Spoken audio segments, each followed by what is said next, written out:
Sujud sahwi maksudnya sujud kerana tersilap. Sahwi itu maknanya salah, lupa, silap. Contohnya kita terlupa naik 3 rakaat solat subuh.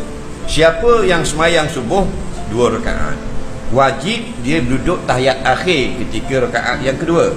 Tetapi jika dia sengaja naik tambah 1 rakaat, haram dan berdosa, batal semayang. Tetapi kalau dia bukan sengaja naik 3 rakaat, tersilap, atau semayang asar tersilap naik 5, atau semayang maghrib tersilap naik 4 rakaat, tidak berdosa. Wajib dia turun semula dan baca tahiyat akhir dan sujud sahwi sebelum salam. Ataupun dia tertinggal baca kunut subuh mazhab Syafi'i, atau dia terlupa baca duduk tahiyat awal. Dia semayang zuhur sampai tahiyat akhir baru teringat, Allah mak tadi tak ada tahiyat awal, terlupa.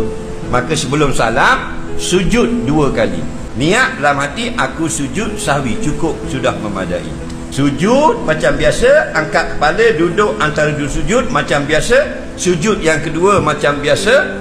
Nah, angkat kepala, salam, Assalamualaikum warahmatullahi, Assalamualaikum warahmatullahi. Cara dia. Ketika sujud nak baca apa? 3 pendapat ulama fiqh. Pendapat yang pertama, tak baca apa-apa, kerana tak ada datang nas suruh baca apa-apa.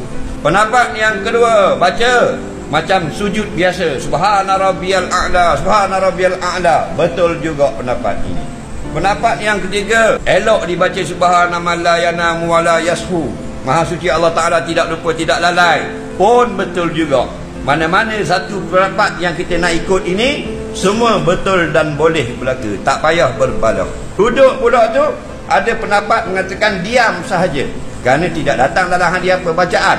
Pendapat yang kedua, baca Rabbil Fili, betul berlaku.